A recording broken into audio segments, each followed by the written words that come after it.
Hello అండి. అందరికీ నమస్కారం. అందరూ బాగున్నారా?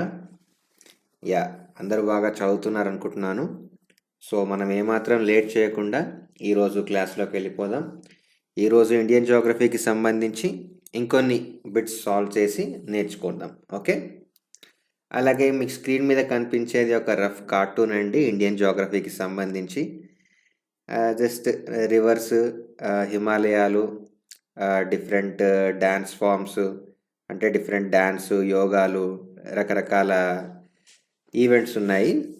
మంచి ఫన్ కోసం ఉంటుందని ఇది పెట్టానన్నమాట. ఓకే, నెక్స్ట్ క్వశ్చన్లో చూద్దాం. యా, ఈరోజు ఫస్ట్ క్వశ్చన్ వచ్చేసి the McMahon line is a boundary between. దీన్ని మెక్మాహన్ అంటారు, మెక్మోహన్ అంటారు, రకరకాలుగా పిలుస్తుంటారు. బట్ బేసిక్గా అయితే మెక్మాహన్ అని మనం గుర్తుపెట్టుకోవచ్చు. Okay, is a boundary line between. ఇది ఆల్రెడీ మనం సాల్వ్ చేసిందే, కాకపోతే ఇంకొకసారి చూడాలనుకుంటే మెక్మోహన్ లైన్ ఇండియా చైనా మధ్యలో ఉంటుందన్నమాట. ఇండియాని చైనాని డివైడ్ చేస్తుంది. ఓకే, బేసిక్గా ఇక్కడ ఉంటుందన్నమాట. ఈ అరుణాచల్ ప్రదేశ్ ఇక్కడ ఉంది కదా, అరుణాచల్ ప్రదేశ్ బౌండరీ దగ్గర ఉండే లైన్ ఏదైతే ఉంటుందో ఇది మెక్మోహన్ లైన్ అన్నమాట. మరి ఇది కూడా ఉంది కదా ఇక్కడ కాశ్మీర్ దగ్గర అండ్ ఉత్తరాఖండ్ దగ్గర, అంటే ఇది బాగా డిస్ప్యూటెడ్ బార్డర్ అనమాట. చైనా వాళ్ళు అస్సలు ఒప్పుకోరు. ఇది చైనా వాళ్ళు అస్సలు ఒప్పుకోరు, మన ఇండియా వాళ్ళు ఇంకేదో అంటారు, చైనా వాళ్ళు ఇంకేదో అంటారు. మొత్తానికి అలా ఉంటుంది కాబట్టి ఇది చాలా డిస్ప్యూటెడ్ ఏరియా అనమాట ఈ పార్ట్ని. ప్రస్తుతానికైతే మనకి మెక్మోహన్ లైన్ ఎక్కడ ఉంటుంది అంటే ఇక్కడ మాత్రం ఉంటుంది, అరుణాచల్ ప్రదేశ్ మీద. అరుణాచల్ ప్రదేశ్ని టిబెట్ని సపరేట్ చేస్తుంది అనమాట. ఓకే, సో అలాగే దీని లెంత్ చూసుకుంటే 890 కిలోమీటర్స్ ఉంటుంది మెక్మోహన్ లైన్ది. తర్వాత యా, సో ఫస్ట్ అయితే 890 కిలోమీటర్స్ ఉంటుంది, అంటే ఈ భూటాన్ దగ్గర నుంచి ఇక్కడ వరకు. దాని తర్వాత ఈ మధ్యలో వరకు అనమాట. మళ్ళీ ఇక్కడి నుంచి ఇక్కడికి 260 కిలోమీటర్స్ వరకు ఉంటుందన్నమాట. ఓకే, సో బేసిక్గా ఇది చైనా వాళ్ళు ఇంకా ఈ మెక్మోహన్ లైన్ని కూడా వాళ్ళు కరెక్ట్గా యాక్సెప్ట్ చేయరు. ఎందుకు అంటే ఈ మెక్మోహన్ లైన్ అనేది షిమ్లాకి, టిబెట్కి అండ్ ఇండియాకి మధ్యలో జరిగిన ఒక చిన్న అగ్రిమెంట్లో దీన్ని తీసుకున్నారనమాట, అడాప్ట్ చేసుకున్నారు మెక్మోహన్ లైన్ని. అయితే చైనా వాళ్ళు ఏమంటారంటే ఆ టిబెట్ వాళ్ళకి అప్పట్లో టిబెట్ వాళ్ళు కరెక్ట్ పర్సన్స్ కాదు మా బౌండరీస్ డిసైడ్ చేయడానికి అని చెప్పేసి వాళ్ళు ఇప్పటికీ కూడా దీన్ని కరెక్ట్గా యాక్సెప్ట్ అయితే చేయట్లేరు. ఓకే, మనం నెక్స్ట్ దాంట్లో వెళ్దాం. నెక్స్ట్ క్వశ్చన్ చూద్దాం. Nagarjuna Sagar dam was built on. ఇది చాలా సింపుల్ క్వశ్చన్. కృష్ణా రివర్ మనందరికీ తెలిసిందే.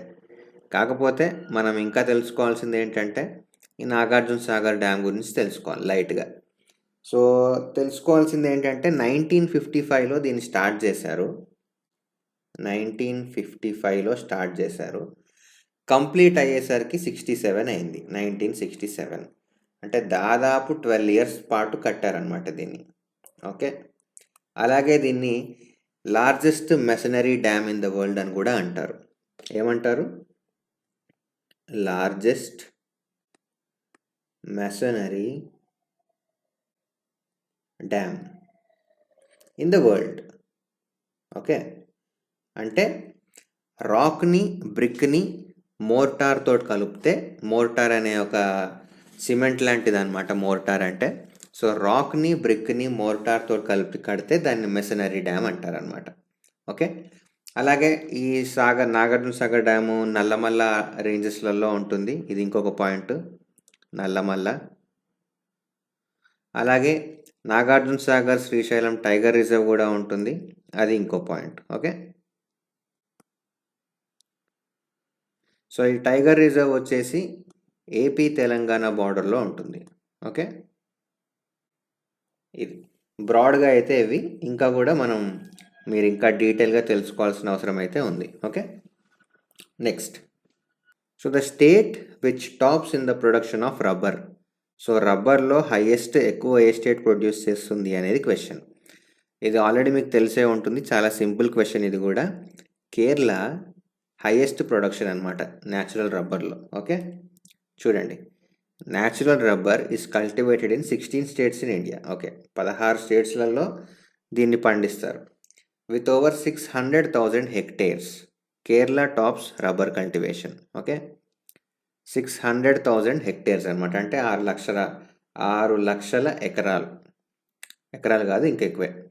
Followed by Tripura, second place వచ్చేసి Tripura with over 85,000 hectares under plantation.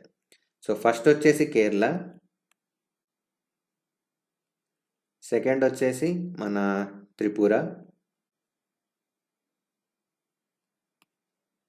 అలాగే other major national rubber producers are Karnataka, Tamil Nadu,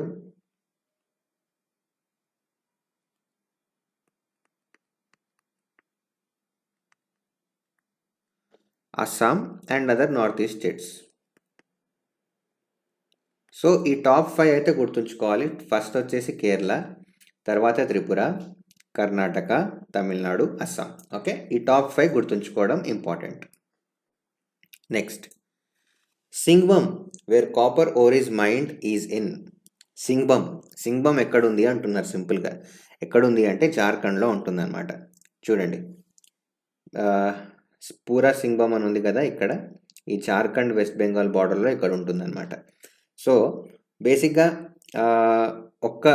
బేసిక్గా క్వశ్చన్ ఏంటి అంటే సింగ్బమ్ ఎక్కడుంది అని. కాకపోతే వాళ్ళు అడిగింది ఏంటి, where copper ore is mined అని కూడా ఉంది. అంటే మనం అర్థం చేసుకోవాల్సింది ఏంటంటే కాపర్ ఓర్ అక్కడ ఉంది కాబట్టి సింగ్బమ్ అనే ప్లేస్ గురించి అడిగారు అని తెలుసుకోవాలి. సో ఈరోజు కాపర్ సింగ్బమ్ గురించి అడిగారు, రేపు ఇంకే ప్లేస్ గురించి అయినా అడగవచ్చు. లైక్ హసన్ గురించి అడగవచ్చు, పలామో గురించి అడగవచ్చు, అలా రకరకాలుగా అడగవచ్చు అనమాట. ఓకే, సో అలా అనుకున్నప్పుడు చూడండి, ఇది కాపర్, బ్లాక్ కలర్ మార్కింగ్స్ ఉన్నది కాపర్ మైన్స్, అండ్ అలాగే రెడ్ కలర్ మార్కింగ్స్ ఉంది క్రోమైట్ అనమాట. ఓకే, సో చూసుకోండి, సింగ్బమ్ ఇక్కడ ఉంటుంది, పలాము, హజీరాబాద్ కూడా ఇక్కడే ఉంటున్నాయి. నెక్స్ట్ బాలాఘాట్, బేతూల్, తర్వాత మన క్రోమైట్ చూసుకుంటే హసన్, మైసూర్, గుంటూరు, కెండూజార్ అంటే ఒడిస్సా దగ్గర, అలాగే ఇక్కడ మణిపూర్లో కూడా కొంచెం ఉందన్నమాట. ఓకే, అది. సో ఇది కూడా మనము గుర్తుంచుకోవాలి. అంటే ఏ ప్లేసెస్లో ఏ మైన్స్ ఉన్నాయి, ఎలాంటి మెటల్స్ తీసుకుంటున్నారు అని మనం గుర్తుంచుకోవాలి. Okay, Naharkatiya oil fields are located in. So Naharkatiya oil fields మనం ఆల్రెడీ మాట్లాడుకున్నాము. నహర్ కటియా వచ్చేసి అస్సాంలో ఉంటుంది. కాకపోతే ఈ క్వశ్చన్ మళ్ళీ పెట్టింది ఎందుకంటే జస్ట్ నహర్ కటియా గురించి తెలుసుకోవడానికి కాదు, వేరే ఆయిల్ ఫీల్డ్స్ గురించి కూడా లొకేషన్స్ తెలుసుకోవడానికి. ఓకే, చూడండి, major oil refineries in India. So major oil refineries చూడండి, ఇన్ని ఉన్నాయి.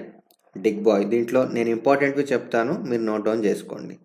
డిగ్బాయ్ ఒకటి అస్సాంలో, కోల్కతాలో హల్డియా, విశాఖపట్నం ఒకటి, తర్వాత చెన్నై, నాగపట్టినం ఒకటి, ఈ రెండు ఉంటాయి తమిళనాడులో. అలాగే మంగళూరు, కోచి, ముంబై ఆబ్వియస్లీ ఫేమస్.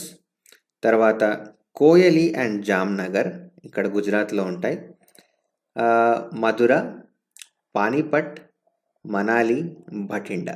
ఓకే, ఇవి మాత్రం ఫేమస్, మిగతావి కూడా నేర్చుకోవాలి, కానీ ఇవైతే పక్కాగా నేర్చుకొని తీరాల్సిందే. ఇవి ఎక్కడెక్కడ ఉన్నాయి, అక్కడ ఏ మినరల్ మైన్ చేస్తారు అని తెలుసుకోవాలి. Okay, next, which country assisted India in the launching of her first satellite Aryabhata.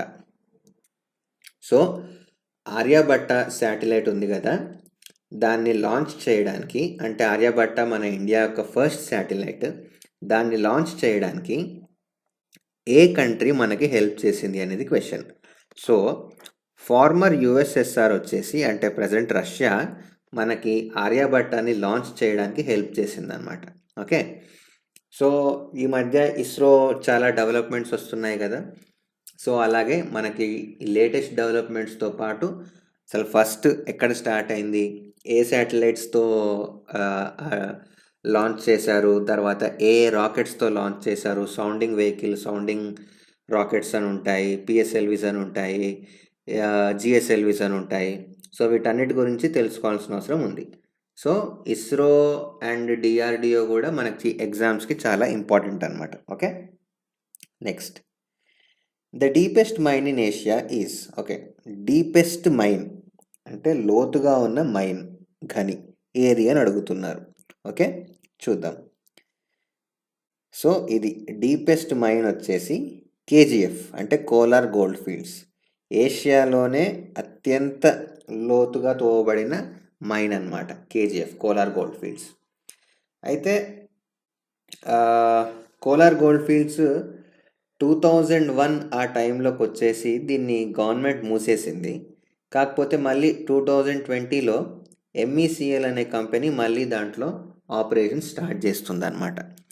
So అటు ఎంఈసిఎల్ మళ్ళీ లేటెస్ట్గా ఆపరేషన్ స్టార్ట్ చేస్తుంది కాబట్టి మనకి కేజీఎఫ్ గురించి మళ్ళీ కూడా మనం తెలుసుకోవాల్సిన అవసరం ఉంది. ఓకే, నెక్స్ట్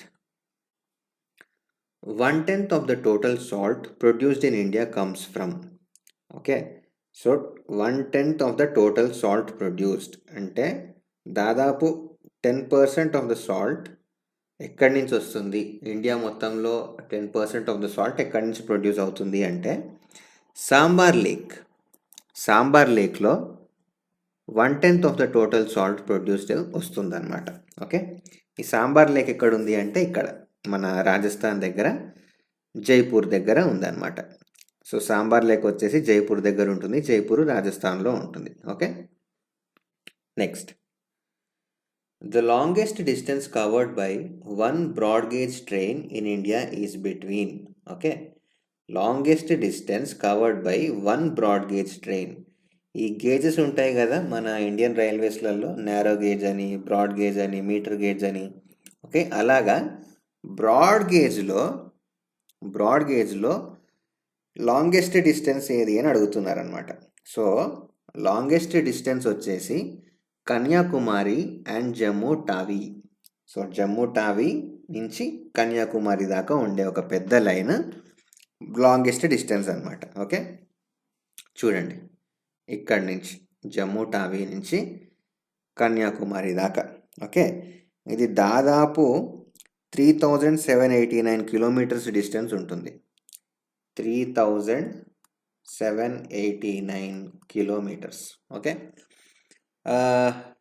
అలాగే మనకి ఈ జమ్మూ నుంచి కన్యాకుమారికి ట్రావెల్ చేయడానికి దాదాపు 72 అవర్స్ పడుతుందండి ఈ లైన్లో, ఈ broad గేజ్లో.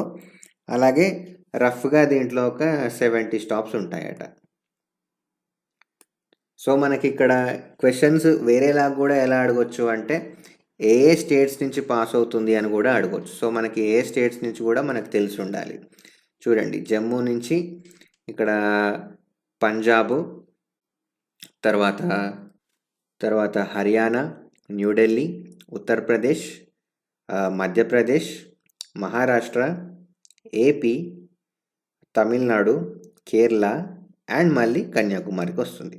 Okay, so the longest railway line passes through Chhattisgarh అన్నాడు అనుకోండి, అది తప్పు. The longest railway line passes through Odisha అన్నాడు అనుకోండి, అది తప్పు. ఓకే, సో మనం ఈ జాగ్రత్తగా చూసుకొని జాగ్రత్త పడాలి ఎగ్జామ్స్లో. Okay, next the system or shifting cultivation in the north eastern region of India is called. So shifting cultivation in the north eastern region మనకు తెలుసు, ఝుమ్మింగ్ అంటారనమాట దాని పేరు ఝుమ్మింగ్. సో బేసిక్గా ఈ షిఫ్టింగ్ కల్టివేషన్ ఏంటంటే జనరల్గా నార్త్ ఈస్టర్న్ ఏరియాస్లలో ట్రైబల్ కమ్యూనిటీస్ ప్రాక్టీస్ చేస్తారనమాట ఇలాంటి అగ్రికల్చర్ని. ఏంటంటే ఫస్ట్ ఒక అడవిలాగా ఉంటుంది. ఓకే, దీన్ని మొత్తం క్లియర్ చేస్తారు. దీన్నంతా క్లియర్ చేసేసి ఇక్కడ పంటలు పండిస్తారనమాట. అప్పుడు ఇక్కడ చిన్న చిన్న పంటలు మొక్కలేసి పండిస్తారు. పండించి ఏం చేస్తారంటే దీన్ని ఈ మొత్తం పంటలో వేస్ట్ ఏదైతే ఉంటుందో దాన్ని అంతా తగలబెట్టేస్తారు. ఓకే, తగలబెట్టేసి మళ్ళీ ఇక్కడి నుంచి వేరే ప్లేస్కి వెళ్తారు. మళ్ళీ అక్కడ ఉన్న చెట్లను కొట్టేసి మళ్ళీ అక్కడ పండిస్తారు. మళ్ళీ పండించినాక దాన్ని మళ్ళీ తగలబెట్టేస్తారు, మంటలు పెట్టేస్తారు. మళ్ళీ అలా వేరే ప్లేస్కి వెళ్తారు. మళ్ళీ ఇక్కడి నుంచి ఇంకో ప్లేస్కి వెళ్తారు. ఇక్కడ నుంచి ఇంకో ప్లేస్కి వెళ్ళి మళ్ళీ ఈ ప్లేస్ వరకు వచ్చారనుకోండి, ఈ పాటికి ఎక్కడైతే ఇక్కడ మొత్తం తగలబెట్టేశారో ఈ పాటికి పెద్ద పెద్ద చెట్లు తయారవుతాయి అన్నమాట. అక్కడ మళ్ళీ ఫారెస్ట్ లాగా తయారవుతుంది అనమాట. సో అది జూమింగ్ కల్టివేషన్ అంటారు, లేదా షిఫ్టింగ్ కల్టివేషన్ అంటారు. అంటే ఫస్ట్ ఈ పార్ట్ నుంచి మళ్ళీ ఈ పార్ట్కి రావడానికి దాదాపు వాళ్ళకి 10-12-15 ఇయర్స్ అలా పడుతుంది అనమాట. ఓకే, అదనమాట బేసిక్గా. Next, the Portuguese positions Goa, Daman and Diu were liberated in. So మనకు తెలిసే ఉంటుంది, గోవా, డమాన్ అండ్ డియూ బ్రిటిషర్స్ చేతిలో కాకుండా పోర్చుగల్ వాళ్ళ చేతుల్లో ఉండేదన్నమాట. ఓకే, సో బ్రిటిషర్స్ 1947లో వెళ్ళిపోయారు, కానీ పోర్చుగీస్ మాత్రం ఇంకా వెళ్ళిపోలేదు. సో ఫైనల్గా ఎప్పుడు వెళ్ళారు అంటే 1961లో వెళ్ళిపోయారు అనమాట. సో వీళ్ళు పోర్చుగీస్ వాళ్ళు 1961లో వెళ్ళిపోయారు.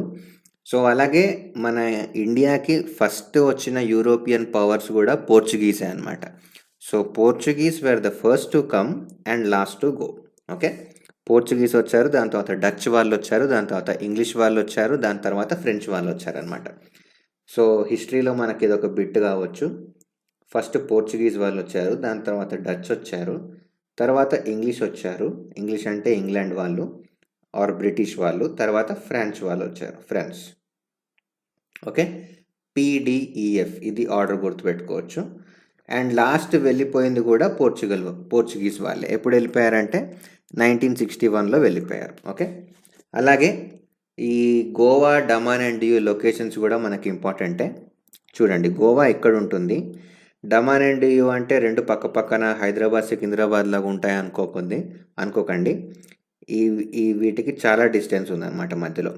డమాన్ ఇక్కడ ఉంటుంది, డియూ మాత్రం ఇక్కడ ఉంటుంది. ఓకే, చలో next. Sriharikota, an important unit of the Indian Space Research Organization is located in state. ఎక్కడుంది శ్రీహరికోట అంటే మనకు తెలిసిందే, ఆంధ్రప్రదేశ్లో ఉంది. ఓకే, కాకపోతే ఇక్కడ ఆంధ్రప్రదేశ్లో ఉందని మనకు తెలుసు, కానీ at the same time ISRO వాళ్ళ ఆర్గనైజేషన్స్ ఎక్కడెక్కడ ఉన్నాయని కూడా మనం తెలుసుకోవాలి. అది కూడా మనకి ఇంపార్టెంట్ అనమాట. ఓకే, సో ఇవంతా ఇస్రో వాళ్ళ ఆర్గనైజేషన్స్ అండి. దీని యొక్క స్క్రీన్ షాట్ తీసుకోండి, తర్వాత మళ్ళీ బాగా మల్టిపుల్ టైమ్స్ చూస్తూ ఉండండి, చదువుతూ ఉండండి, మీకే ఈజీగా అర్థమైపోతుంది. అయితే మనకి ఇక్కడ దీంట్లో ఇంపార్టెంట్ లొకేషన్స్ ఏంటి అంటే, ఒకటి వచ్చేసి హైదరాబాద్లో NRSC అంటారు, నేషనల్ రిమోట్ సెన్సింగ్ సెంటర్. అలాగే ఇంకోటి వచ్చేసి శ్రీహరికోట. అలాగే హసన్, కర్ణాటకలో హసన్ ఒకటి, తర్వాత బెంగళూరులో సెంటర్లో ఒకటి, ఈ తర్వాత మనకి న్యూఢిల్లీ సెంటర్ ఒకటి, అలాగే రాజస్థాన్లో ఉండే సెంటర్స్ ఇంపార్టెంట్ అనమాట. ఇంపార్టెంట్ లొకేషన్స్ ఇస్రోకి సంబంధించి. ఓకే, యా, నెక్స్ట్ క్వశ్చన్స్ చూద్దాం. Which among the following pairs of places have most marked difference in total rainfall per annum even though located approximately on the same latitude? ఇలాంటి క్వశ్చనే మనం ఇంతకు ముందు చేసాము, same latitude గురించి చేసాము. అలాంటి క్వశ్చన్ ఇప్పుడు మళ్ళీ ఇంకొకటి వచ్చిందనమాట. ఏంటంటే, which of the following pairs of places have most marked differences in total rainfall per annum. అంటే ఒక ప్లేస్ నుంచి ఇంకో ప్లేస్కి రెండు సేమ్ లాటిట్యూడ్ మీద ఉంటాయి, కానీ ఇక్కడ పడే వర్షపాతానికి చాలా డిఫరెన్స్ ఉంటుంది. అవి ఎలాంటి ప్లేసులు, ఏం ప్లేసులు అని అడుగుతున్నారనమాట. ఓకే, చూద్దాం. సో ఏం ప్లేస్ అంటే బెంగళూరు, చెన్నై కాదు. Okay, Mumbai, Visakhapatnam obviously same latitude కాదు. నాగ్పూర్, కోల్కతా కూడా ఆబ్వియస్లీ సేమ్ లాటిట్యూడ్ కాదు. అయితే అజ్మీర్ అండ్ షిల్లాంగ్ ఇవి దాదాపు సేమ్ లాటిట్యూడ్ అనమాట. చూడండి, అజ్మీర్ ఇక్కడ ఉంటుంది, షిల్లాంగ్ వచ్చేసి ఇక్కడ ఈ ఈ పార్ట్లో ఉంటుంది ఇట్లా. సో ఇది దాదాపు సేమ్ లాటిట్యూడ్ ఉంటుందన్నమాట. ఓకే, సో ఆప్షన్ సి వచ్చేసి రైట్ ఆన్సర్ అవుతుంది. ఒకసారి చూసుకుంటే అజ్మీర్లో టెంపరేచర్ వచ్చేసి 24.7 డిగ్రీస్ అట్లా ఉంటుంది. యావరేజ్ యాన్యువల్ రెయిన్ఫాల్ వచ్చేసి 557 millimetres. Okay, 557 millimetres per annum అంటే per year. Okay, summers have a good deal of rainfall while the winters have very little. Okay, Koppen Geiger climate classification, దీన్ని Koppen Geiger climate classification అంటారు. ఇది మనకి physical జాగ్రఫీలో మనకి ఈ కోపెన్ climate classification గురించి ఎక్కువ చదువుతాం అనమాట ఫిజికల్ జాగ్రఫీలో. అలాగే the average annual temperature in Shillong temperature వచ్చేసరికి 17.1 డిగ్రీ సెంటిగ్రేడ్స్. ప్రెసిపిటేషన్ వచ్చేసి అంటే వర్షపాతం వచ్చేసి 3385 millimetres per annum per year. Okay, so ఇంత డిఫరెన్స్ ఉందన్నమాట. ఇక్కడ 557, ఇక్కడ 3385 మిల్లీమీటర్స్. ఓకే, అది మనకి దీంట్లో ఎగ్జాక్ట్గా మనకి లొకేషన్స్ అంత తెలియకపోయినా కానీ కామన్ సెన్స్ పెట్టి ఆలోచిస్తే ఏదో ఒక ట్రిక్స్ మనకి దొరుకుతుంది అనమాట. ఎలాగంటే చూడండి, బెంగళూరు, చెన్నై, ఓకే, ఇక్కడ పడే వర్షానికి పెద్ద డిఫరెన్స్ ఉండదు, మనకి న్యూస్లో చూస్తూనే ఉంటాం. అండ్ ముంబై, విశాఖపట్నం, ఇది ముంబై అక్కడ మహారాష్ట్రలో ఉంటుంది, విశాఖపట్నం ఇక్కడ ఏపీలో ఉంటుంది. ఓకే, సేమ్ లాటిట్యూడ్ కాదు అని అర్థం చేసుకోవచ్చు. అజ్మీర్ అండ్ షిల్లాంగ్, అజ్మీర్ ఎక్కడ ఉంటుంది? రాజస్థాన్లో ఉంటుంది. రాజస్థాన్ అంటే ఏంటి? ఎడారి ప్రాంతం లాగా ఉంటుంది. షిల్లాంగ్ ఎక్కడ ఉంటుంది? మేఘాలయ అంటే ఎక్కడ? మేఘాలయలో చిరాపుంజి, మౌసిన్ రామ్ లాంటి ప్లేస్లు ఉన్నాయి, అక్కడ విపరీతమైన వర్షాలు పడుతుంటాయి. ఓకే, సో ఇక్కడ వాళ్ళు అడిగేది కూడా ఏంటి? Difference in total rainfall per annum. So ఇక్కడ మనం గెస్ చేయవచ్చు, ఇంటెలిజెంట్ గెస్సింగ్ పని చేయవచ్చు. అజ్మీర్ రాజస్థాన్లో తక్కువ వర్షం పడుతుంది, షిల్లాంగ్లో ఎక్కువ వర్షం పడుతుంది, లొకేషన్ కూడా దాదాపు సేమ్ ఉండొచ్చు అని మనం అర్థం చేసుకొని మార్క్ చేసేయచ్చు. అదే నాగ్పూర్, కోల్కతా అనుకోండి, ఓకే, వర్షపాతంలో అంత డిఫరెన్స్ ఉండదు, కానీ ఈ ప్లేసెస్లలో మాత్రం డెఫినెట్లీ వర్షపాతంలో బాగా డిఫరెన్స్ ఉంటుంది. సో మనకి లొకేషన్స్ తెలియకపోయినా కానీ కొంచెం కామన్ సెన్స్ పెట్టి ఆలోచించి అదే స్టేట్లో ఉంది, ఇదే స్టేట్లో ఉంది అని ఆలోచిస్తే మనకి కరెక్ట్ ఆన్సర్ వచ్చే అవకాశం ఉంటుందన్నమాట. Next, Loktak is a dash. So Loktak అనే ప్రాంతం ఏంటి అని అడుగుతున్నారు. Valley, lake, river, mountain range. మనం ఆల్రెడీ మాట్లాడుకున్నాము. లోక్టాక్ అనేది ఒక లేక్. ఓకే, ఒక లేక్ చూడండి. సో లోక్టాక్ అనేది, ఇది Loktak lake, the world's only floating lake. Okay, world's only floating lake అట. అంటే ఓన్లీ ఫ్లోటింగ్ లేక్ అంటే ఏంటో మీరు గూగుల్ చేయండి, గూగుల్ చేసి తెలుసుకోండి ఎందుకు అలా ఓన్లీ ఫ్లోటింగ్ లేక్ అంటారు అని. ఓకే, సో ఈ రౌండ్గా ఉన్నాయి కదా దీని మీద, సో దీన్ని ఫుమ్డీస్ అంటారు. ఫుమ్డీస్ అంటే స్పెల్లింగ్ వచ్చేసి ఇది ఫుమ్డీస్. ఓకే, లోక్టాక్ లేక్ బాగా ఇంట్రెస్టింగ్గా ఉంటుంది.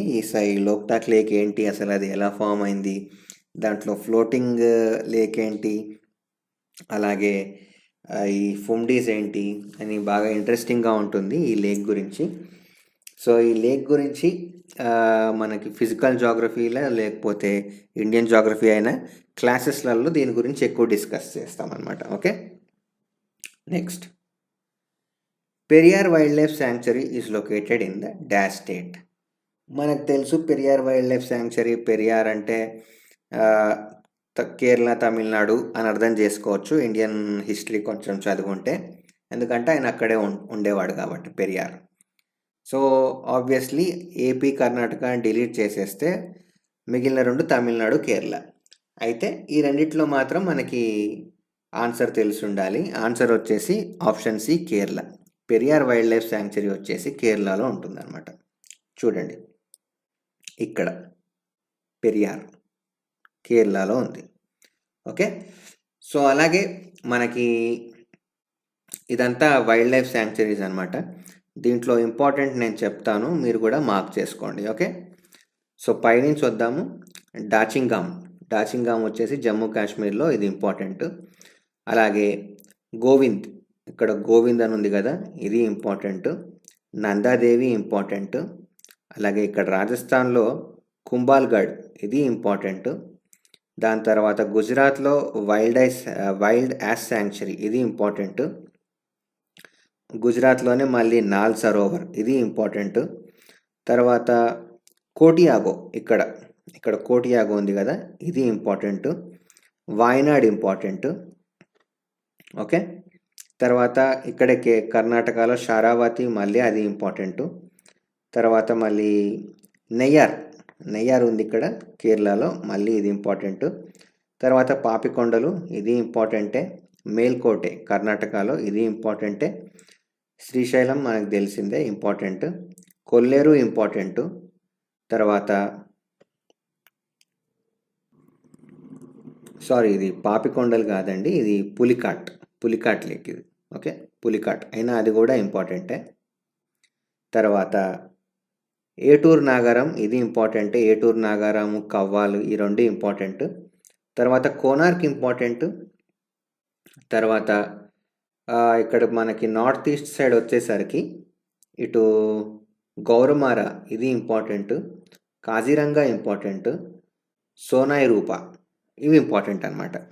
సో అట్లీస్ట్ ఈ ఇంపార్టెంట్ లొకేషన్స్ అయినా కానీ మనకి తెలిసి ఉండాలి.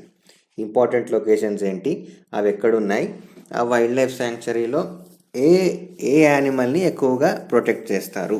ఓకే, దాని గురించి మనకు తెలిసి ఉండాలి. Hazaribagh district in Jharkhand has rich deposits of. So జార్ఖండ్లోని హజారీబాగ్ ఎక్కువ ఏ మెటల్ ఉంటుంది అనేది క్వశ్చన్ అనమాట. సో చూడండి, ఎక్కువగా మైకా ఉంటుందన్నమాట, మైకా.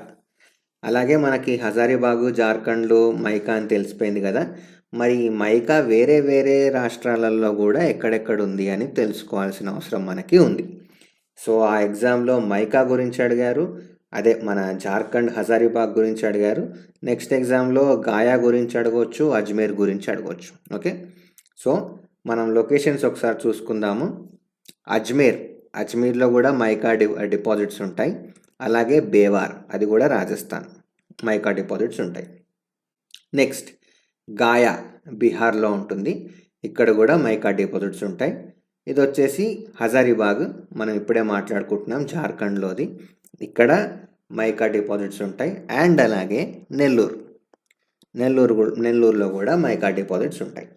సో రఫ్గా మైకా డిపాజిట్స్ ఎక్కడెక్కడ అంటే రాజస్థాన్, బీహార్, జార్ఖండ్, ఏపీ, నెల్లూరులో. ఓకే, మనకి అట్లీస్ట్ ఈ సిటీ ప్లేసెస్ తెలియకపోయినా కానీ అట్లీస్ట్ స్టేట్స్ మాత్రం పక్కాగా తెలిసి ఉండాలి.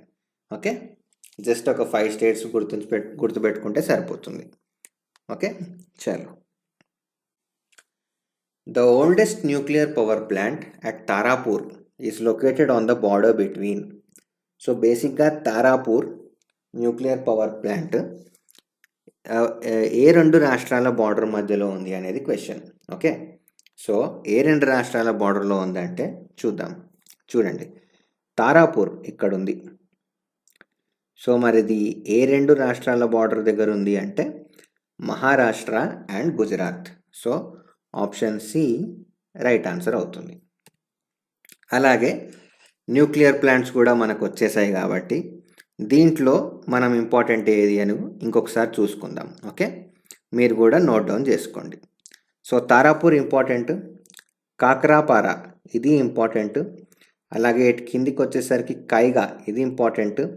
ఇక్కడ కాలపక్కం, ఇది ఇంపార్టెంట్ తమిళనాడులో. రావట్పాట, ఇది ఇంపార్టెంట్. నరోరా, ఇది ఇంపార్టెంట్ అనమాట. ఓకే, ఇది మన థర్మల్ ప్లాంట్స్ గురించి, ఇవి మాత్రం న్యూక్లియర్ ప్లాంట్స్ గురించి, ఇవి ఇంపార్టెంట్ అనమాట. ఓకే, చలో next. Neyveli power project is a dash power project. మనము నైవేలి గురించి ఇంతకుముందు మాట్లాడుకున్నాము. ఫస్ట్ మనకి నైవేలి అని అనగానే గుర్తు రావాల్సింది లిగ్నైట్. లిగ్నైట్ ఏంటి అంటే కోల్లో అది ఒక టైప్ ఆఫ్ కోల్ అనమాట. నైవేలి అంటే కోల్, సారీ లిగ్నైట్ అని మనకి గుర్తు రావాలి. ఓకే, సో లిగ్నైట్ ఏంటి? Coal. So obviously Neyveli power ప్రాజెక్ట్లో కోల్ ద్వారా పవర్ని ప్రొడ్యూస్ చేస్తారు.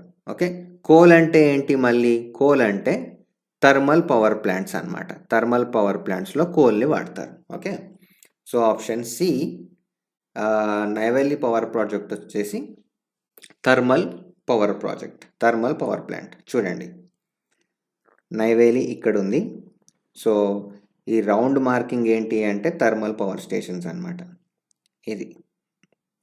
ఓకే, అలాగే ఇవన్నీ కూడా అన్నీ అవసరం లేదు, మళ్ళీ ఇంపార్టెంట్ చెప్తాను, నోట్ డౌన్ చేసుకోండి.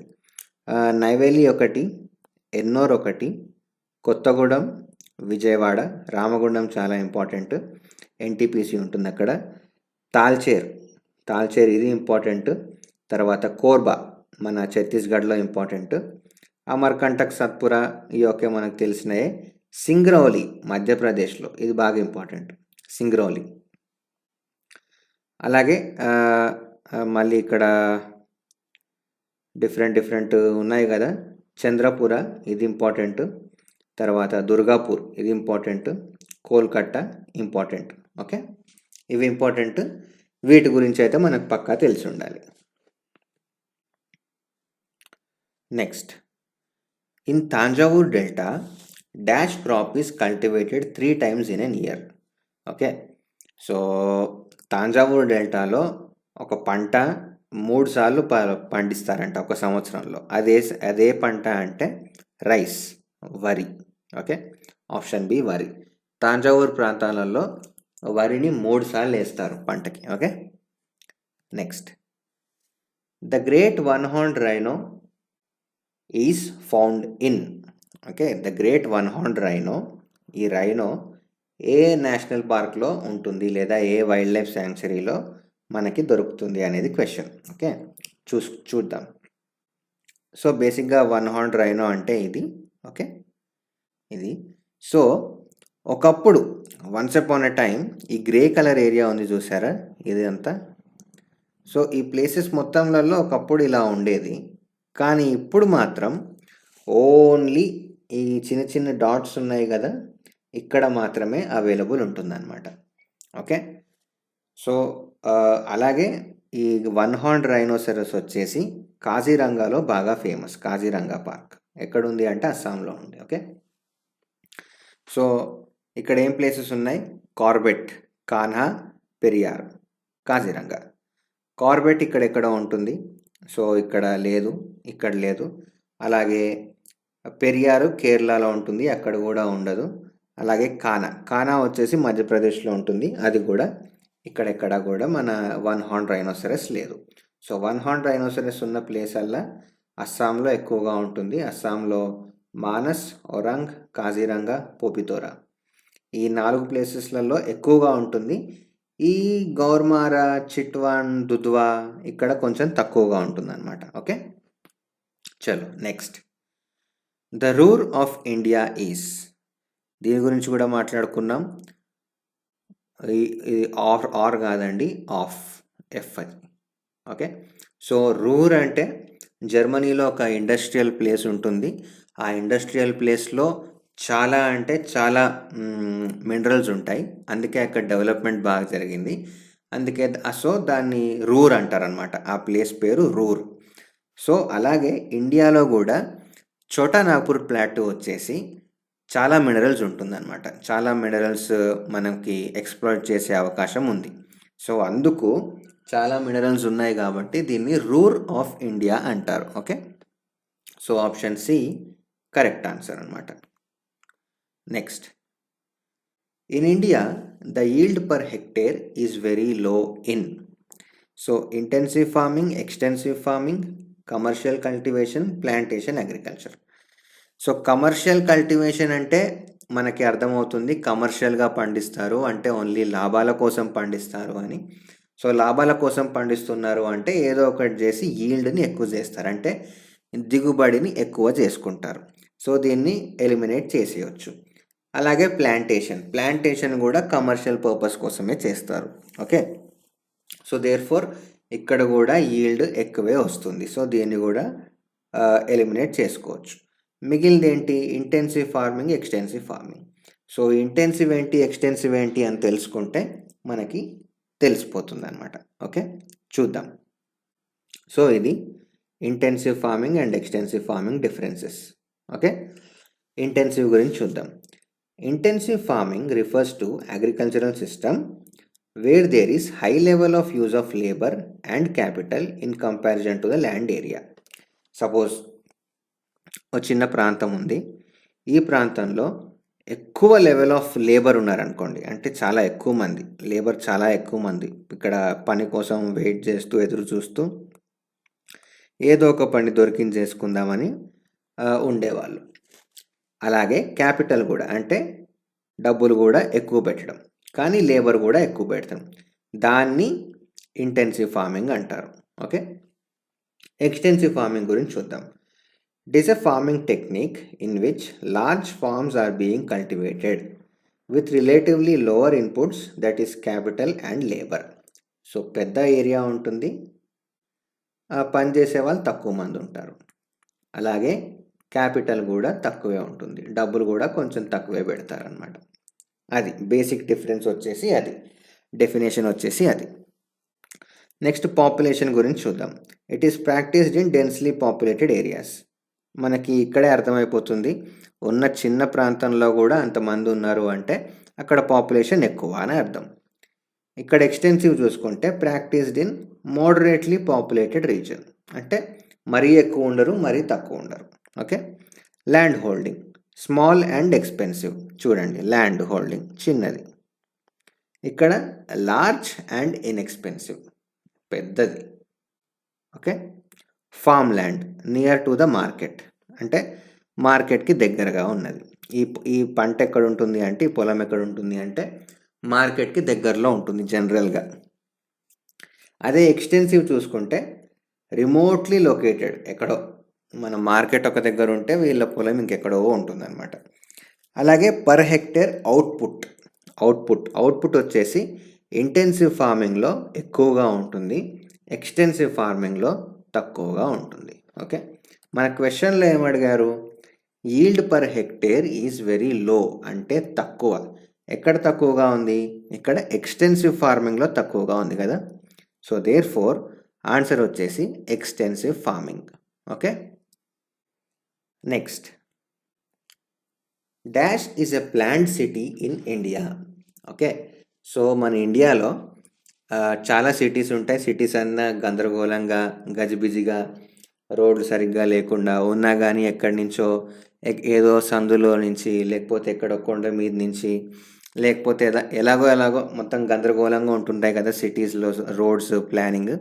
అలా కాకుండా చండీగఢ్లో ఏం చేశారంటే, ఇట్లా పిచ్చి పిచ్చిగా ఉండకూడదు, చాలా ప్రాపర్గా ఉండాలి, రోడ్స్ అన్నీ కరెక్ట్గా ఉండాలి, మంచి గ్రీన్ స్పేసెస్ ఉండాలి, ఏరియాస్ గ్రీన్గా ఉండాలి, రోడ్స్ ప్రాపర్గా ఉండాలి, నీట్గా ఉండాలని చెప్పేసి చండీగఢ్ని అలా డెవలప్ చేయడం స్టార్ట్ చేశారనమాట.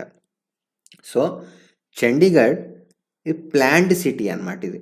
సో ప్లాన్డ్ సిటీ అంటే దాన్ని సిటీ కట్టడమే ఒక ప్రాపర్ ప్లాన్ ఉంది, ఆ ప్రాపర్ ప్లాన్ ప్రకారం దాన్ని కట్టారనమాట. చూడండి, ఇది మన గూగుల్ ఎర్త్ పిక్చర్ చూస్తే మనకు క్లియర్గా అర్థమవుతుంది. చూడండి, ఇంత ప్రాపర్గా కట్టారు. ఈ గ్రీన్ కలర్ వచ్చేసి పార్క్స్ అనమాట. చూడండి, కరెక్ట్గా గ్రిడ్ మోడల్లో ఉంది. చూడండి, ఈ రోడ్స్ అన్నీ కూడా రైట్ యాంగిల్ టైప్స్లో ఉన్నాయి. చూడండి, ఇవన్నీ రోడ్స్ అండ్ ఇవన్నీ parks. So perfect roads, perfect మా పార్క్స్ 90 degrees యాంగిల్లో రైట్ యాంగిల్ లాగా ఉంటుందన్నమాట.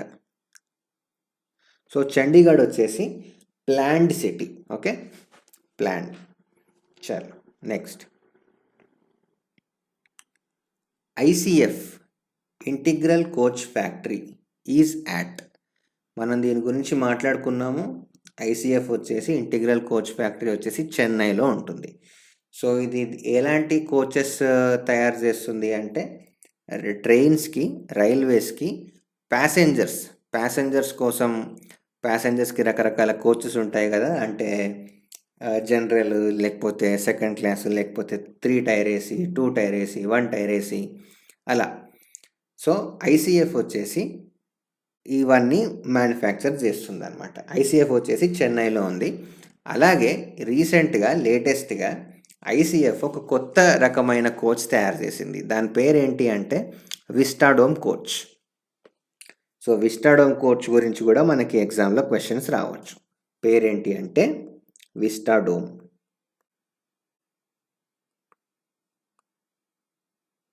Okay, yeah. Next, the main drawback of the railway network in India is. Okay, so ఇండియాలో రైల్వేస్ యొక్క మెయిన్ డ్రాబ్యాక్ ఏంటి అని అడుగుతున్నారు. చూద్దాం. Lack of rolling stock, okay, existence of single track in many areas, lack of coal, presence of 3 types of gauges. So answer వచ్చేసి presence of 3 types of gauges అనమాట. రకరకాల gauges ఉంటాయి. ఆ గేజెస్ ఒక దగ్గర మీటర్ గేజ్ ఉంటే ఇంకో దగ్గర నేరో గేజ్ ఉంటుంది. సో ఇంకా సన్నగా ఉంటుంది అనమాట. ఇంకో దగ్గర మళ్ళీ బ్రాడ్ గేజ్ ఉంటుంది. ఓకే, సో ఇట్లా డిఫరెంట్గా గేజెస్ ఉంటాయి కాబట్టి మన రైల్వేస్కి కష్టం అనమాట. సో బేసిక్గా అది. సో చూద్దాం. There are mainly 4 types of railway gauges used in India. Okay, మనకి క్వశ్చన్లో 3 అనే ఉంది. ఇది పాత క్వశ్చన్ అనమాట, అందుకే 3 అని ఉంది. తర్వాత ఒకటి డెవలప్ చేశారు. అదేంటి డెవలప్ చేసింది అంటే స్టాండర్డ్ గేజ్. ఇదేంటంటే ఢిల్లీ మెట్రో కోసమే స్టాండర్డ్ గేజ్ని తయారు చేశారు. ఓకే, సో ముఖ్యంగా చూసుకుంటే బ్రాడ్ గేజ్ ఒకటి, నేరో గేజ్ ఒకటి, మీటర్ గేజ్ ఒకటి. స్టాండర్డ్ గేజ్ వచ్చేసి ఢిల్లీ మెట్రోకి వాడుతున్నారు. Okay, next, air travel has become very important for the north eastern part of India mainly because. So north eastern part అంటే అస్సాం, మేఘాలయ, మణిపూర్, నాగాల్యాండ్, అరుణాచల్ ప్రదేశ్, ఈ పార్ట్కి వెళ్ళాలంటే ఎయిర్ ట్రావెల్ బాగా ఇంపార్టెంట్ అయింది. అంటే మన ఏరోప్లేన్స్ లేకపోతే హెలికాప్టర్స్లోనే వెళ్ళడం బాగా ఇంపార్టెంట్. సో ఇలా ఇంపార్టెంట్ కావడానికి కారణం ఏంటి అనేది క్వశ్చన్. ఓకే, సో ఆప్షన్స్ చూసుకుంటే ద రీజన్ ఈజ్ మౌంటేనియస్, ఎక్కువగా కొండలు ఉంటుంది అనేది ఒక క్వశ్చన్, ఒక option. B, population density is low, జనాభా చాలా తక్కువ. Okay, surface transport routes have to go around Bangladesh. Okay, చూద్దాం. Air transport is cheaper. Air transport జనరల్గా చీప్ ఉంటుందా రైల్వేస్ కన్నా, బస్ కన్నా? సో ఈజీగా దీన్ని తీసేయచ్చు. Next, population density is low. So population డెన్సిటీకి ఎయిర్ ట్రావెల్కి లింక్ అస్సలు కుదరట్లేదు. సో దీన్ని కూడా తీసేయచ్చు. తర్వాత the reason is mountainous. Okay, and option C చూసుకుంటే surface transport routes have to go around Bangladesh. Okay, చూద్దాం. సో బేసిక్గా ఈ క్వశ్చన్కి రైట్ ఆన్సర్ ఏంటి అంటే option C, surface transport routes Bangladesh చుట్టూగా వెళ్ళాలన్నమాట. చూడండి, ఈ నార్త్ ఈస్టర్న్ స్టేట్స్ ఇక్కడ ఉన్నాయి. ఇక్కడ బంగ్లాదేశ్కి ఇటు పక్కన అస్సాం, మేఘాలయ, త్రిపుర, మణిపూర్. సో ఇప్పుడు వెస్ట్ బెంగాల్ నుంచి త్రిపురకి వెళ్ళాలనుకోండి, ఇలా బంగ్లాదేశ్ మీదంగా వెళ్ళాలి. ఆబ్వియస్లీ బంగ్లాదేశ్ అంటే ఇక్కడ నుంచి ఇండియా నుంచి ఇటు బంగ్లాదేశ్ బార్డర్ ఎంటర్ అయ్యి మళ్ళీ బంగ్లాదేశ్ బార్డర్ నుంచి ఇక్కడ ఇండియన్ బార్డర్ ఎంటర్ కావాలి. చాలా కష్టం, బంగ్లాదేశ్ చుట్టూతా పోవాలి. సో అలా కాకుండా ఉండాలంటే ఇట్లా ఇండియా నుంచే ఇటు వెస్ట్ బెంగాల్ నుంచి ఇలా ఈ చుట్టూ తిరిగి, సపోజ్ త్రిపురకి వెళ్ళాలంటే ఇలా వెళ్ళాలి. సో చుట్టూ తిరిగి వెళ్ళాల్సి వస్తుంది. కాబట్టి అది రైల్ రూటో లేదా బస్ రూటో కన్నా ఎయిర్ రూటు మోస్ట్ ప్రిఫరబుల్ అనమాట నార్త్ ఈస్ట్ స్టేట్స్కి వెళ్ళాలంటే. Okay, next, the national highway 1 connects Delhi to. So national highway 1, first national highway map మనకి గుర్తుండాలి. గుర్తుంటే మనం దీన్ని ఆన్సర్ చేసేయచ్చు. సో ఈ క్వశ్చన్లో రైట్ ఆన్సర్ వచ్చేసి అమృత్సర్ అనమాట. ఓకే, చూద్దాం, మ్యాప్ చూద్దాం. చూడండి, ఇది న్యూఢిల్లీ, ఇక్కడి నుంచి ఇలా పంజాబ్లోని అమృత్సర్కి కనెక్ట్ చేస్తుంది అనమాట. సో యాక్చువల్ మ్యాప్ వచ్చేసి ఇలా ఉంటుంది. ఇలా మనం అమృత్సర్ ఇక్కడ ఉంటుంది, న్యూఢిల్లీ ఇక్కడ. ఓకే, యాక్చువల్ మ్యాప్ వచ్చేసి శ్రీనగర్ నుంచి ఇక్కడ కన్యాకుమారి దాకా ఉంటుందన్నమాట. కానీ ఈ క్వశ్చన్లో ఏమడిగారు, జస్ట్ ఈ చిన్న పార్ట్ గురించి అడిగారు. రేపు నెక్స్ట్ క్వశ్చన్లో ఎలా రావచ్చు అంటే, నేషనల్ హైవే 1 హైదరాబాద్ విజయవాడని కనెక్ట్ చేస్తుందా, లేదా హైదరాబాద్ బెంగళూరుని కనెక్ట్ చేస్తుందా అని రకరకాలుగా అడిగే ఛాన్సులు ఉన్నాయి. సో అందుకోసము మనకి జస్ట్ ఈ న్యూఢిల్లీ అమృత్సర్ కాకుండా ఈ దారిలో ఉన్న పెద్ద పెద్ద ఇంపార్టెంట్ ప్లేసెస్ అన్నీ కూడా మనకి తెలుసుకోవాల్సిన అవసరం ఉంది. ఓకే, ఈ రెడ్ కలర్ లైన్ వచ్చేసి నార్త్ సౌత్, అలాగే గ్రీన్ కలర్ లైన్ వచ్చేసి ఇది ఈస్ట్ వెస్ట్. సో ఈ రెండు కూడా మనం తెలుసుకోవాలి. ఓకే, చలో. A rainy day, as defined by the Indian Meteorological Department, is a day when the rainfall at a point received is. అంటే రెయినీ డే అంటారు కదా, ఎంత శాతం వర్షం పడితే రెయినీ డే అంటారు అనేది క్వశ్చన్. సో ఎంత పడితే అంటే అబౌట్ 2.5 millimeters in 24 hours. 24 గంటల్లో 2.5 millimeters కన్నా ఎక్కువ పడితే అప్పుడు అది రెయినీ డే అంటారనమాట. ఓకే, అలాగే IMD, Indian metrological department, further defines that rainfall for a station is called heavy if it is greater than 650 millimeters and very heavy if it is greater than 1300 millimeters. So బేసిక్గా 2.5 millimeters కన్నా ఎక్కువ పడితే అది rainy day అంటే వర్షం ఉంది. అలాగే 650 millimeters పడింది అనుకోండి, 650 దానికన్నా ఎక్కువ పడింది అనుకోండి, అప్పుడు ఎంత, అప్పుడు దాన్ని హెవీ రెయిన్ఫాల్ అని ఐఎండి చెప్తుందట. అలాగే 1300 millimeters కన్నా ఎక్కువ పడింది అనుకోండి, అప్పుడు ఇది వెరీ హెవీ రెయిన్ఫాల్ అనమాట. Okay, next, the deepest landlocked and protected port in India is. ఇది కూడా మనం ఆల్రెడీ సాల్వ్ చేసాము.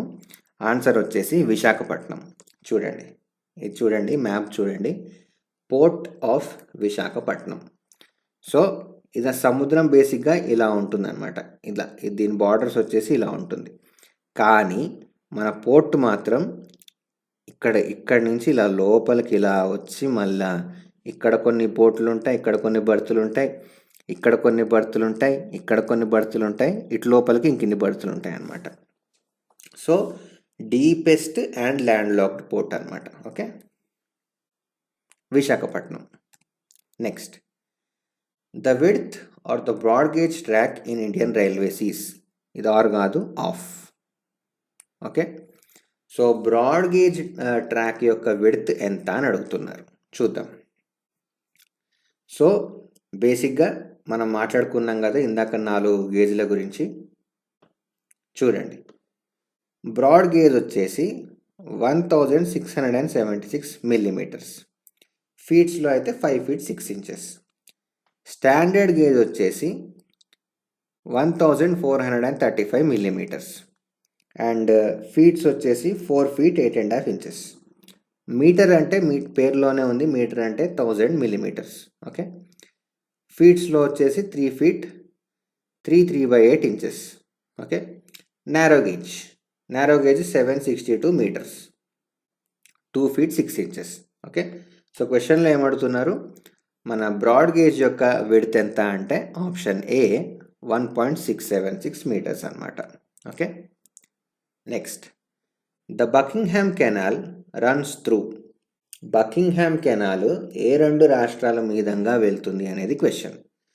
ఏ 2 రాష్ట్రాల మీదంగా వెళ్తుంది అంటే ఆంధ్రప్రదేశ్, తమిళనాడు, ఈ రెండిటి మీదంగా వెళ్తుంది అనమాట. చూడండి, ఇది తమిళనాడు ఇలా ఉంటుంది, ఇది బార్డరు, కింద తమిళనాడు, పైన ఆంధ్రప్రదేశ్.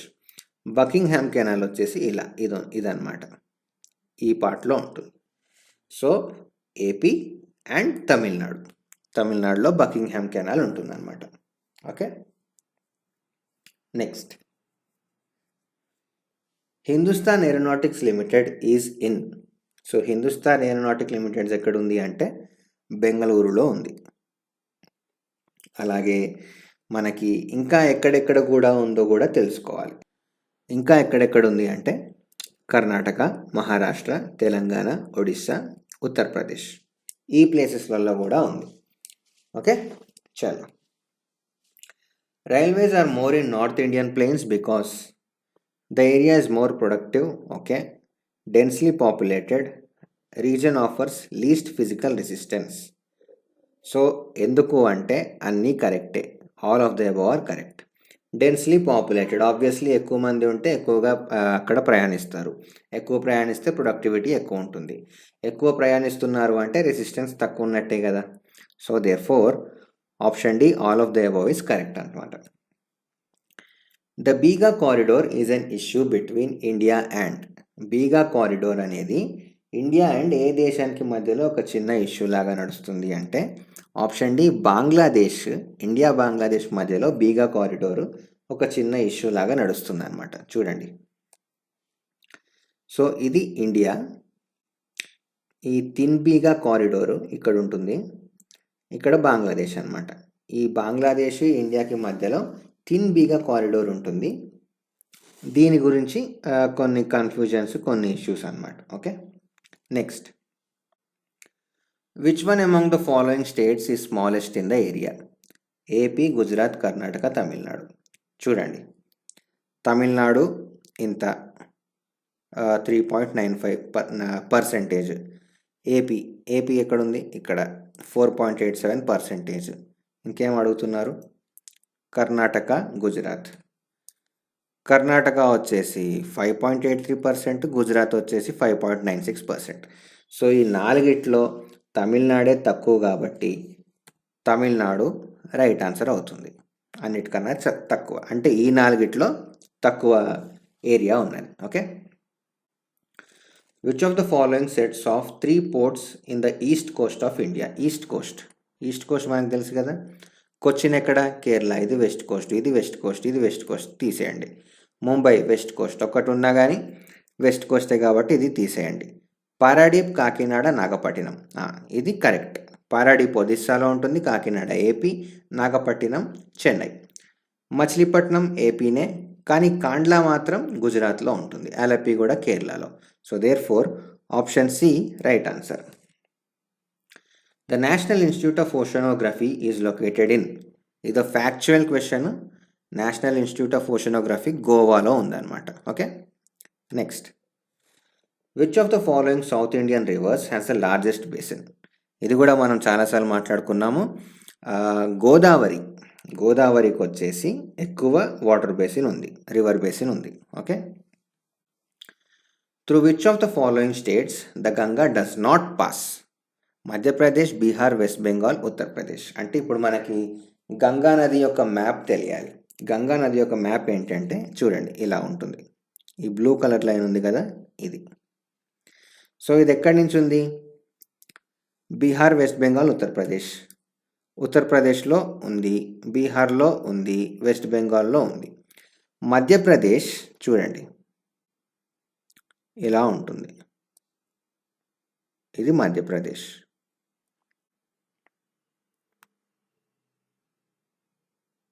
ఇది. సో ఇక్కడ గంగా నది లేదు. గంగా నది యొక్క ఉపనదులు ఉన్నాయి, కానీ దాన్ని గంగా నది అనరనమాట. So therefore Madhya Pradesh right answer అవుతుందన్నమాట. Through which of the following sets of states does Krishna river flow? So Krishna river మన గంగా గురించి మాట్లాడుకున్నాం కదా, ఇప్పుడు కృష్ణా గురించి మాట్లాడుకుందాం. సో కృష్ణా మ్యాప్ కూడా మనకి తెలియాలి. ఆప్షన్ ఏ ఏం చెప్తుంది? కర్ణాటక, తమిళనాడు. తమిళనాడులో కృష్ణా వెళ్ళదు. మహారాష్ట్ర, మధ్యప్రదేశ్లో కృష్ణా ఉండదు. మహారాష్ట్ర, గుజరాత్లో కూడా కృష్ణా ఉండదు. Maharashtra, Karnataka. Yes. So Maharashtra, Karnataka and AP, తెలంగాణలో ఉంటుందన్నమాట కృష్ణ. సో చూడండి, కృష్ణా నది యొక్క మ్యాప్ ఇక్కడ ఇలా స్టార్ట్ అవుతుంది, ఇలా కర్ణాటకలోకి వస్తుంది, ఇక్కడ ఏపీ తెలంగాణ బార్డర్లోకి వచ్చి ఏపీలో ఇలా బంగాళాఖాతంలో కలిసిపోతుంది. Okay. Which of the following reverse flow between Vindhya and Satpura ranges? ఇది కూడా చాలా ఈజీ క్వశ్చన్, చాలాసార్లు మనం మాట్లాడుకున్నాం. చూడండి, ఇది వింధ్య, ఈ పైన ఉన్నది వింధ్య, ఇలా సత్పురా ఇలా ఉంటుంది, కింద నర్మదా ఇలా పోతుంది అనమాట. తాపి వచ్చేసి సత్పురా కింద నుంచి వెళ్తుంది. ఇది సత్పురా పర్వతాలు. ఓకే, సో ఆ కరెక్ట్ ఆన్సర్ వచ్చేసి option C, Narmada. Next, which of the following states does not share the drainage basin of Krishna? ఇప్పుడు కృష్ణ గురించి మనం ఆల్రెడీ చూసుకున్నాము. తమిళనాడులో మాత్రం కృష్ణ డ్రైనేజ్ బేసిన్ ఉండదు. మహారాష్ట్ర, కర్ణాటక, ఏపీ అండ్ తెలంగాణలో కొంచెం ఉంటుంది. Okay, next, which of the following states does not share the drainage basin of Kaveri? Kaveri కర్ణాటకలో స్టార్ట్ అయ్యి తమిళనాడులోకి వెళ్తుంది, కానీ దాని డ్రైనేజ్ బేసిన్ వచ్చేసి కేరళలో కూడా ఉంటుంది అనమాట, కానీ ఏపీలో మాత్రం ఉండదు. ఓకే, సో ఇక్కడ కరెక్ట్ ఆప్షన్ వచ్చేసి option C, Kerala. By what name is India's eastern coast known? Coromandel coast, bay of Bengal, eastern ghat coast, Kolkata Chennai coast. So Indian east coast వచ్చేసి కోరమండల్ కోస్ట్ అంటారనమాట. ఓకే, ఈ పార్ట్ని కోరమండల్ కోస్ట్ అంటారు. ఓకే, అలాగే ఇక్కడ ఈ పార్ట్ని వచ్చేసి మలబార్ కోస్ట్ అంటారు, కేరళ ప్రాంతాన్ని. ఈ పార్ట్ వచ్చేసి కొంకన్ అంటారు. ఓకే, ఇది. Next, which of the following represents the southern most geographical unit of India? Okay, so southern most geographical unit అంటే ఇండియా అంటే బేసిక్గా ఇలా ఉంటుంది. ఇక్కడ అండమాన్ అండ్ నికోబార్ ఐలాండ్స్ ఉంటాయి అన్నమాట. ఓకే, సో కన్యాకుమారి వచ్చేసి ఈ పార్ట్లో ఉంటుంది, కానీ రామేశ్వరం వచ్చేసి ఈ పార్ట్లో ఉంటుంది. లక్షద్వీప్ వచ్చేసి ఇక్కడ ఈ చుట్టుపక్కల ఇలా ఉంటుంది. గ్రేట్ నికోబార్ ఐలాండ్ వచ్చేసి కొంచెం కిందికి ఉంటుంది అనమాట, కన్యాకుమారి కన్నా ఇంకొంచెం కిందికే ఉంటుంది. సో ఇదే సౌతర్న్ మోస్ట్ టిప్ అవుతుంది. అలాగే ఈ పాయింట్ని ఏమంటారా అంటే ఇందిరా పాయింట్ అని కూడా అంటారు.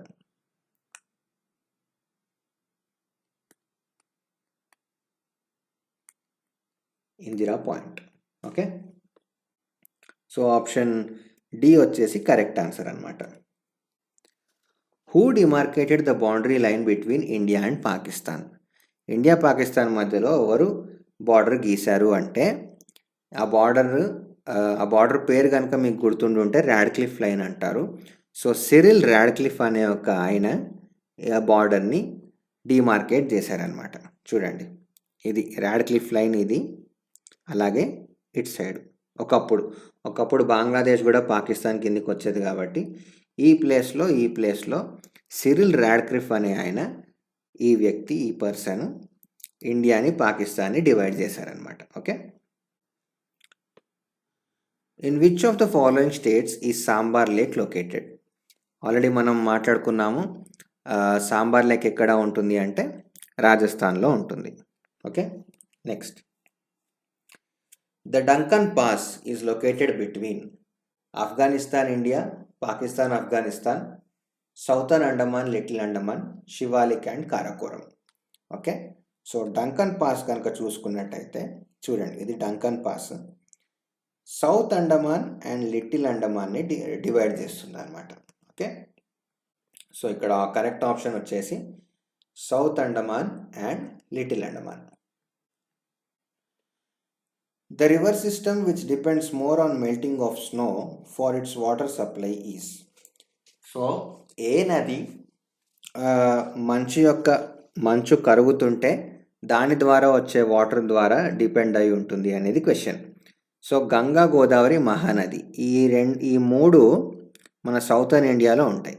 సో దీనికి స్నోతో అంత సంబంధం ఉండదు, కానీ ఇండస్ ఉంది చూసారా, ఇండస్ మాత్రానికి స్నోతో చాలా సంబంధం ఉంటుంది. స్నో కరిగినప్పుడు నీళ్ళలాగా మారి ఆ నీళ్ళే ఈ ఇండస్ నదిలో పారుతుంది అనమాట. Okay, so option B right answer అవుతుంది. Next, which of the following is not one of the traditional Indian seasons? India యొక్క ఋతువులు, ట్రెడిషనల్ ఋతువులు ఏంటి అని అడుగుతున్నారు. చూద్దాం. వసంతం ఋతువే, గ్రీష్మం ఋతువే, మార్గశీర ఋతువు కాదు, అలాగే శరద్ కూడా ఋతువే. ఓకే, చూద్దాం. వసంతం అంటే స్ప్రింగ్, గ్రీష్మం అంటే సమ్మర్, వర్షం అంటే మాన్సూన్, శీత అంటే వింటర్, హేమంత అంటే ప్రీ వింటర్, శరద్ అంటే ఆటమ్ అన్నమాట. ఓకే, సో ఇండియన్ సీజన్స్ గురించి ఇది. మనం నెక్స్ట్ వచ్చే క్లాసెస్లలో ఇంకిన్ని క్వశ్చన్స్ కూడా తెలుసుకుందాం. ఓకే, అప్పటిదాకా బాగా చదవండి, బాగా రివైజ్ చేసుకోండి.